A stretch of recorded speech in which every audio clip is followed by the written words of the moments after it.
ममता बनर्जी चाहे तो वो तारीख तय कर ले, 6 दिसंबर को नींव रखें। जिस तरीके से अगर 6 दिसंबर का उन्होंने डेट दे दिया है, अगर वो होगा तो अयोध्या के संतों का क्या रोल रहेगा उसमें? मैं पश्चिम बंगाल के हिंदुओं का आह्वान करता हूं कि संगठित हो जाइए और पश्चिम बंगाल में तृणमूल कांग्रेस पार्टी को ममता बनर्जी की जड़ें खोदकर भारत से उखाड़ कर फेंक दीजिए। ममता बनर्जी का भी अंत आ चुका है, क्योंकि वो मर्यादा के नगरी में रह करके सुपुर्खा बन करके जो है रावण का साथ देने का कार्य कर रही हैं। अयोध्या का संत नेतृत्व देगा, अयोध्या से दिवाकराचार्य महाराज नेतृत्व देगा। उस समय वोट मांगने के आता तो घर घर हाथ पांव जोड़े। आज राम जी के यहाँ जहाँ मत्था टेकना है वहाँ तुमको निमंत्रण की आवश्यकता है। टीएमसी की भी जड़ों को उखाड़ कर मंगोल में फेंकने का काम करेगा। यहाँ राम मंदिर बनना है या प्राण प्रतिष्ठा होना है तो इसमें निमंत्रण की कोई आवश्यकता नहीं है। जैसे 6 दिसंबर 1992 को अयोध्या के संतों ने नेतृत्व किया था और बाबरी ढांचे को विध्वंस कर दिया। जो अपनी जिम्मेदारियों से दरकिनार कर ले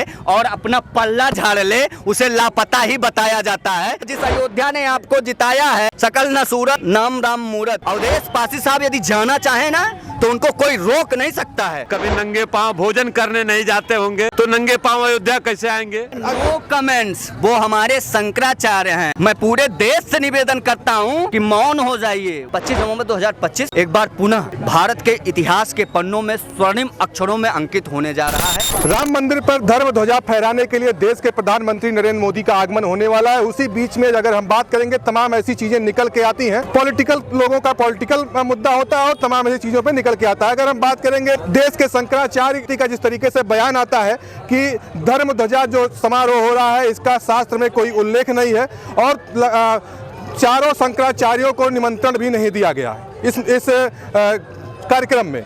इन सब चीज़ों पे भी चर्चा करेंगे, लेकिन उसी बीच में बंगाल से एक खबर निकल के आती है। वहाँ के एक विधायक हैं, उन्होंने कहा कि बाबरी मस्जिद का भी निर्माण 6 दिसंबर को ही शुरुआत कराएंगे। उसी सब मुद्दे पे हमारे साथ में अयोध्या के संत हैं, उनसे हम बात करेंगे और उन सब चीज़ों पे निष्कर्ष तक पहुँचेंगे। महाराज जी, जिस तरीके से वहाँ के एक धर्म ध्वजा का कार्यक्रम नरेंद्र मोदी जी का अयोध्या में होने वाला है और उसके बाद में वहीं से एक चीज़ निकल के आती है कि वहाँ के एक विधायक का और ममता बनर्जी सरकार से कि 6 दिसंबर से बाबरी मस्जिद का निर्माण कराएंगे, उसको लेकर के कैसे देख रहे हैं? देखिए, मैंने पूर्व में ही कहा है कि न सिर्फ पश्चिम बंगाल में, न सिर्फ टीएमसी तृणमूल कांग्रेस पार्टी, न सिर्फ ममता बनर्जी के नेतृत्व में, बल्कि पूरे देश के विभिन्न राज्यों और विभिन्न क्षेत्रों, विभिन्न जनपदों में कहीं भी किसी भी प्रकार से बर्बर क्रूर बाबर के नाम से, दुष्कर्मी डकैत मुगल आक्रांताओं के नाम से यदि मस्जिद बनाने की कोशिश की गई तो 6 दिसंबर 1992 का शौर्य, गौरव, यश, कीर्ति का गाथा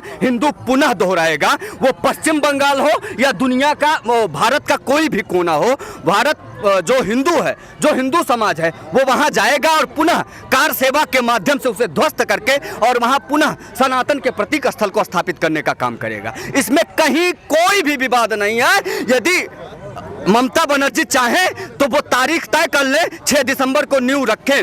अगर 6 दिसंबर को ही मैं पश्चिम बंगाल के हिंदुओं का आह्वान करता हूं कि संगठित हो जाइए और पश्चिम बंगाल में तृणमूल कांग्रेस पार्टी को ममता बनर्जी की जड़ें खोदकर भारत से उखाड़ कर फेंक दीजिए। जिस तरीके से अगर 6 दिसंबर का उन्होंने डेट दे दिया है, अगर होगा तो अयोध्या के संतों का क्या रोल रहेगा उसमें? अयोध्या नहीं बल्कि पूरे भारत से अयोध्या का संत नेतृत्व करेगा और पूरे भारत से, जैसे 6 दिसंबर 1992 को अयोध्या के संतों ने नेतृत्व किया था और बाबरी ढांचे को विध्वंस कर दिया था, उस कालिक को जो मुगलों ने भारतीयों पर थोपने का काम अयोध्या में किया था श्री राम लला सरकार के दरबार के रूप में, उसको विध्वंस किया था। उसी प्रकार से अयोध्या का संत नेतृत्व देगा, अयोध्या से दिवाकराचार्य महाराज नेतृत्व देगा और कार सेवा पश्चिम बंगाल तक की जाएगी। और सिर्फ वही नहीं बल्कि पूरे देश में जितने भी मुगल आक्रमणकारियों के नाम से कोई भी प्रतीक चिन्ह होगा उन सभी को ध्वस्त करते हुए पश्चिम बंगाल तक जाएगा और टीएमसी की भी जड़ों को उखाड़ कर मंगोल में फेंकने का काम करेगा। उसी मंगोल में जहां से बर्बर क्रूर बाबर की मां आई थी, उसी अफगानिस्तान में ले जाकर गाड़ने का काम करेगा जहां बर्बर बाबर का कब्र है।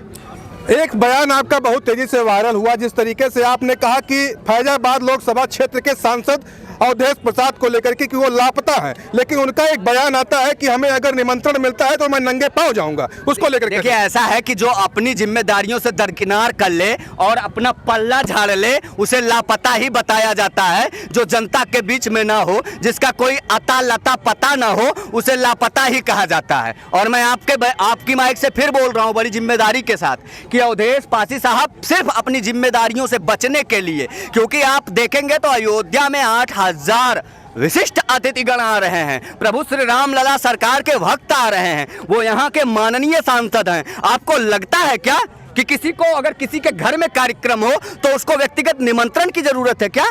इस पूरे अयोध्या के मुखिया हैं वो। अयोध्या जनपद वासियों ने, अयोध्या लोकसभा के वासियों ने उन्हें सांसद के रूप में मनोनीत किया है। आपको निमंत्रण की जरूरत है क्या? अरे आपको तो औचक निरीक्षण करना चाहिए पूरे अयोध्या में, राम जन्मभूमि का निरीक्षण करना चाहिए कि किस प्रकार की तैयारियां चल रही हैं। अरे आप लोग भगा देंगे कहीं तो? कौन भगा देगा? आप लोग संत लोग ऐसे कैसे भगा देंगे? कोई नहीं, वो संवैधानिक पद पर विभूषित हैं, किसी की हिम्मत नहीं है उनको भगा दे। सांसद है वो, लापता है वो। अपने जिम्मेदारियों से जो भाग जाए, पल्ला झाड़ ले, उसे लापता ही कहा जाता है भैया। इतनी बड़ी जिम्मेदारी है, वो यहाँ के माननीय सांसद हैं और सांसद जी बेगाने के शादी में अब्दुल्ला दीवाना, जिस अयोध्या ने आपको जिताया है, सकल न सूरत नाम राम मूरत, अयोध्या के अवधेश कुमार जी हैं आप, आपका बड़ा सम्मान है। आप जो है संवैधानिक पद से विभूषित किए गए हैं, अयोध्या की जनमानस ने किया है, जिसे प्रभु श्री राम अत्यधिक, प्रभु श्री राम को यहाँ की जनता प्रिय है। राम मंदिर प्रशासन जो है अवधेश प्रसाद को निमंत्रण क्यों नहीं देती है? चाहे वो वहाँ के अयोध्या का जो भी प्रशासन है, चाहे अगर दीपोत्सव होता है या धर्म ध्वजा का कार्यक्रम चल रहा है, उसको लेकर के कहीं से किसी को निमंत्रण की बात हमेशा करते रहते हैं। ऐसा है, श्री राम जन्मभूमि तीर्थ क्षेत्र तय कर रहा है, उनकी टीमें हैं, वो किसको निमंत्रण दे रहे हैं मैं उस पर व्यक्तिगत नहीं जाता हूं। अगर मैं चिल्ला चिल्ला के बोलूं कि मुझे निमंत्रण नहीं आया है तो समझ में आता है भाई मैं अयोध्या का कौन सा जिम्मेदार व्यक्ति हूं, कौन से पद पर प्रतिष्ठित हूं कि मेरे पास प्रोटोकॉल है, मुझे कोई नहीं रोकेगा। अवधेश पासी साहब यदि जाना चाहे ना तो उनको कोई रोक नहीं सकता है, वो अयोध्या के सांसद हैं, ठीक है। मुझे भी निमंत्रण नहीं आया है, लेकिन मैं जाना चाहूं भी ना तो भी मैं नहीं जा सकता, क्योंकि मुझे निमंत्रित नहीं किया गया, मेरे पास नहीं है। और वहां जाने के लिए आपके पास पास होना आवश्यक है, क्योंकि जिस प्रकार से पूरे देश में गतिविधि हो रही है, आत्मघाती बम लेकर आतंकवादी मानसिकता के घूम रहे हैं, अब डॉक्टर और मास्टर भी मजहब विशेष के आतंकवादी ही पाए जा रहे हैं, तो उसको ध्यान में रखते हुए पास बनाकर भैया प्रधानमंत्री आ रहे हैं, पूरे देश से लोग आ रहे हैं, विदेश से अतिथि आ रहे हैं, तो इसकी सुरक्षा के दृष्टिगत कोई भी बिना पास के नहीं जा सकता है। मैं चाहूं तो भी नहीं जा सकता। तो जा सकते हैं, वो सांसद है, उनका प्रोटोकॉल, उनको कौन रोकेगा? यहाँ के माननीय सांसद हैं। ये सिर्फ अपनी जिम्मेदारियों से भागने का एक तरीका है कि मुझे निमंत्रण नहीं मिला है, मैं नहीं जाऊंगा। अरे आप हैं कहाँ, पहले ये बताइए, आप हैं कहाँ? आप हैं कहाँ? एक टोली मैं तैयार करता हूँ ना, संतों की तरफ से आप संत समाज जाएगा ना, आपको आमंत्रित करेगा कि आप अपनी पावर का इस्तेमाल करिए, जिस पावर से आपको जनता ने बैठाया, और आप प्रधानमंत्री जी की अगुवाई में आए, उनके आगमन पे आए। अच्छा महाराज जी, एक और सवाल है, जिस तरीके से धर्म ध्वजा का कार्यक्रम चल रहा है और धर्म ध्वजा फहराने के लिए देश के प्रधानमंत्री नरेंद्र मोदी अयोध्या का आगमन हो रहा है, और उसी बीच में भारत के शंकराचार्य अवधूतेश्वरानंद सरस्वती का बयान आता है कि जो धर्म ध्वजा है वो धर्म ध्वजा फहराने का जो समझ गया, मैं आपको सलाह देता हूँ इस पर। हाँ। वो हमारे आदि गुरु जगत गुरु शंकराचार्य भगवान के पद पर विभूषित हैं, वो 41वें शंकराचार्य के रूप में मनोनीत किए गए हैं, और वो भगवान शिव की तरह हैं। उनके ऊपर सवाल खड़े करना, उन पर प्रश्न चिन्ह खड़ा करना ना, हिंदुत्व और सनातन संस्कृति पर ही प्रश्न चिन्ह खड़ा करना है। वो कह रहे हैं अभिव्यक्ति की आज़ादी है, स्वतंत्रता है, गौरक्षा के लिए जितना बड़ा आंदोलन उन्होंने देश में खड़ा किया है ना, हम बहुत लोगों को देख रहे हैं, तमाम यात्राएं निकाल रहे हैं, लेकिन यात्रा के बाद घर पे बैठ जाते हैं, एसी रूम में चले जाते हैं, उसके बाद कोई बयान जिम्मेदार नहीं आता है। लेकिन लगातार जिस प्रकार से वो गौरक्षा के लिए गौ माता की रक्षा के लिए काम कर रहे हैं ना, वो हमारे लिए सदा सर्वदा और सर्वत्र पूजनीय है। इनडायरेक्टली रूप से आप धीरेन्द्र शास्त्री को घेरने का काम है। नहीं, अरे क्या बात करते हैं? यात्रा की बात करेंगे तो कौन इस समय कर रहा है यात्रा महाराज जी? आप ये तो समझदारी विवेकानंद जी महाराज के बाद हाँ। सबसे ज्यादा प्रसिद्धि सबसे कम उम्र में पाने वाले धीरेन्द्र शास्त्री जी हैं, उन पर कोई सवाल नहीं तो है। यात्रा कौन कर रहा है? तमाम लोग यात्रा कर रहे हैं, तमाम लोगों ने हिंदू राष्ट्र को अपना कबर बना के रखा है। ठीक है, जैसे हम ऐड प्रमोशन देते हैं उसी प्रकार से कि हमारे कथा में कम भीड़ हो रही है तो बस हिंदू राष्ट्र का नाम लेना शुरू कर दो। कहीं पे निगाह है, कहीं पे निशाना नहीं, हिंदू राष्ट्र का नाम लेना शुरू कर दो, गौ रक्षा की बात कर दो, काल नेमी वाला स्वरूप है। ठीक है, अब बहुत से कथाकार ऐसे भी हैं, अगर उनसे बात कर लिया जाए कि आप अच्छा आपने विद्या अध्ययन की नहीं, अगर शंकराचार्य की बात करेंगे, देखिए जब प्राण प्रतिष्ठा हो रही थी तब भी शंकराचार्य की नाराजगी जाहिर देखने को मिली थी, उनको नहीं निमंत्रण दिया गया। आज धर्म ध्वजा फहर रहा है, अयोध्या में पुनः नरेंद्र मोदी जी का आगमन हो रहा है। नो कमेंट्स, वो हमारे शंकराचार्य हैं। मैं पूरे देश से निवेदन करता हूं कि मौन हो जाइए, वो हमारे शंकराचार्य हैं। स्वामी अभिमुक्तेश्वरानंद सरस्वती जी महाराज, आद्य गुरु जगत गुरु श्री स्वामी शंकराचार्य जी भगवान के पद पर विभूषित हैं। वो 41वें शंकराचार्य के रूप में मनोनीत हैं। वो सदा सर्वदा और सर्वत्र पूजनीय हैं, उनको बारंबार प्रणाम है। उन पर कोई कैसे सवाल कर सकता है? भैया कोई कमेंट नहीं। धर्म ध्वजा फहर रही है, धर्म ध्वजा फहर रही है और देश के प्रधानमंत्री नरेंद्र मोदी का आगमन, इसको लेकर कैसे देखते हैं आप? देखिए, 25 नवंबर 2025 एक बार पुनः भारत के इतिहास के पन्नों में स्वर्णिम अक्षरों में अंकित होने जा रहा है। ये वो क्षण है जिसके लिए हमारी 500 वर्षों की लंबे संघर्ष की पीढ़ियों ने वो लंबा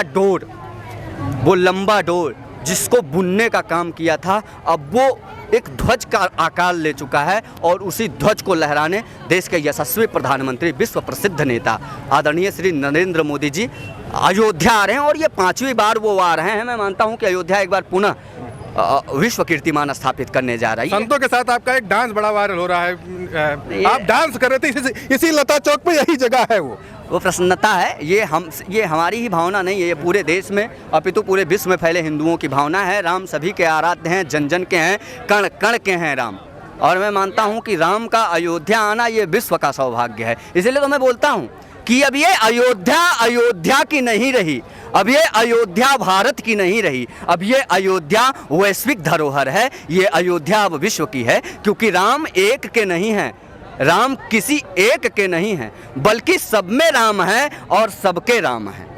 इसलिए ये राम की अयोध्या और राम के साथ पूरी अयोध्या अब पूरे विश्व की है। और यही विश्व कीर्तिमान अयोध्या 25 नवंबर 2025 को स्थापित करने जा रही है, जब सनातन के प्रतीक परचम को, केसरिया ध्वज को, जिसको 500 वर्षों के एक लंबी यात्रा के गंतव्य के रूप में एक लंबे धागे में पिरोने का काम ध्वज के रूप में किया है। 2 नवंबर 1990 को जिन कार सेवकों को धड़ल्ले से कुचलने का काम किया गया था, राजनीतिक प्रोपोगेंडा के तहत, राजनीतिक वर्चस्व को बढ़ाने के तहत, उस लहू से संचित करके उसे केसरिया रूप दिया गया है। उस ध्वज को श्री राम मंदिर के शिखर से फहराने का काम हिंदू समाज करने जा रहा है और वो विश्व कीर्तिमान आज हिंदू समाज रचने जा रहा है।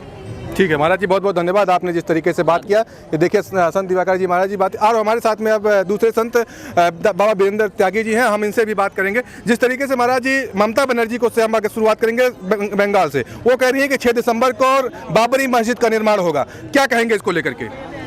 देखिए, बाबरी मस्जिद इनका जब पहले कभी सदियों सनातन से लेकर आज तक नहीं हो पाया, तो आज न बाबर मस्जिद न बाबर रहा है, न बाबरी मस्जिद रहेगी।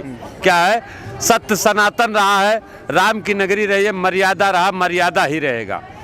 रही बात ममता बनर्जी की, जिसने जैसा जैसा खेल किया है उसका सर्वनाश हुआ है।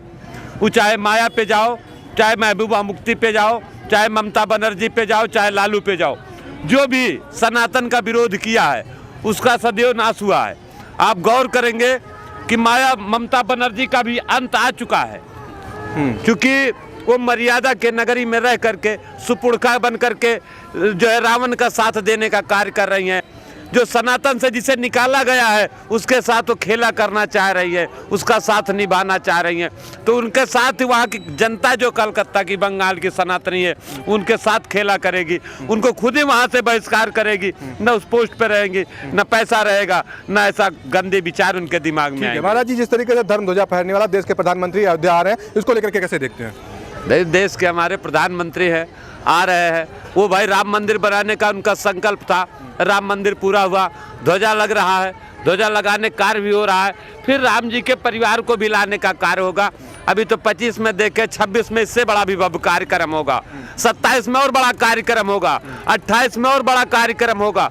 ये चूंकि अयोध्या, ये सब मनु शत्रुपा की धरती, यहाँ ध्यान मग्न हो जाना जो आएगा वो दृष्टापूर्वक से ध्यान मग्न हो जाएगा। उसको रहना खाना सोना निःशुल्क है, तो अयोध्या छोड़कर कोई जाने की चेष्टा ही नहीं बनाएगा। ये बताइए, जिस तरीके से अयोध्या के सांसद यानी फैजाबाद लोकसभा क्षेत्र के सांसद अवधेश प्रसाद का कहना है कि हमें निमंत्रण नहीं मिला, अगर मुझे निमंत्रण मिलता तो मैं नंगे पांव जाता, उसको लेकर कैसे देखते हैं? निमंत्रण ना मिलना क्या कहेंगे? अब मैं तो समझता हूँ कि अवधेश प्रसाद कभी नंगे पांव भोजन करने नहीं जाते होंगे, तो नंगे पांव अयोध्या कैसे आएंगे? वो राम के है ही नहीं। जिस अयोध्या सीट में ले उनको कोई बुलाया था, तुम हाथ जोड़कर वोट मांगो घर घर, उस समय कोई नहीं बुलाया था, लेकिन उस समय वोट मांगने के था तो घर घर हाथ पांव जोड़े। आज राम जी के यहाँ जहाँ मत्था टेकना है वहाँ तुमको निमंत्रण की आवश्यकता है। इस निमंत्रण को कौन कहता है? साधु संत तो कभी ऐसा नहीं सोचा है। और सांसद हैं आप, आपको तो और उनका सम्मान करना चाहिए था कि देश का प्रधानमंत्री आ रहे हैं, हमारे मुखिया आ रहे हैं, लेकिन आप उनका सम्मान के बजाय उनकी अपमान करने के सिवाय और कोई कारण नहीं सूझे। आप यहाँ से सीधे इग्नोर करके निकल गए हैं कि हम जाएं कैसे बीच में। जिस तरीके से उन्होंने कहा कि जो धर्म ध्वजा फहर रही है उसको लेकर के उन्होंने एक बयान दिया कि इसका शास्त्र में कहीं उल्लेख नहीं है, इसका कोई मतलब नहीं होता है, उसको लेकर कैसे देखते हैं? भाई संत हैं, उनको ऐसी भाषा नहीं बोलना चाहिए, बाकी उन पर कोई टिप्पणी ऐसा विशेष नहीं। ये संत हैं, ये संत जो है ध्वजारोहण है, राम उत्सव है, यहाँ राम मंदिर बनना है या प्राण प्रतिष्ठा होना है, तो इसमें निमंत्रण की कोई आवश्यकता नहीं है। हाँ, निमंत्रण तो उसे दिया जाता है जो छोटे पद पे हो, 4th क्लास में हो, 2 क्लास में। आप 1 क्लास के जगत गुरु होकर के और कह रहे हमको निमंत्रण नहीं दिया गया। मालिक कहे अपने नौकरों से हमें निमंत्रण दो, ये नौकर तो ही निमंत्रण बांटे हैं। ये निमंत्रण जो बांटने ले गए हैं वो एक गवर्नमेंट सर्वेंट ही ले गया है, और कौन ले गया है? और मालिक होकर के आप उससे करें हमको निमंत्रण नहीं मिला। आप स्वयं आइए, आपको सादर आमंत्रित हैं। मैं आपसे विनम्र निवेदन करूंगा, राम जी के ध्वजा सम्मेलन में जरूर सम्मिलित हों आप। जय श्री राम। बहुत बहुत धन्यवाद। इस तरीके से महाराज जी ने हमसे सारे मुद्दों पे बात किया और तमाम ऐसी चीज़ों पे उन्होंने अपने बेबाक बयान दिए। चलिए मिलते हैं ऐसे नए वीडियो से, तब तक के लिए जय हिंद।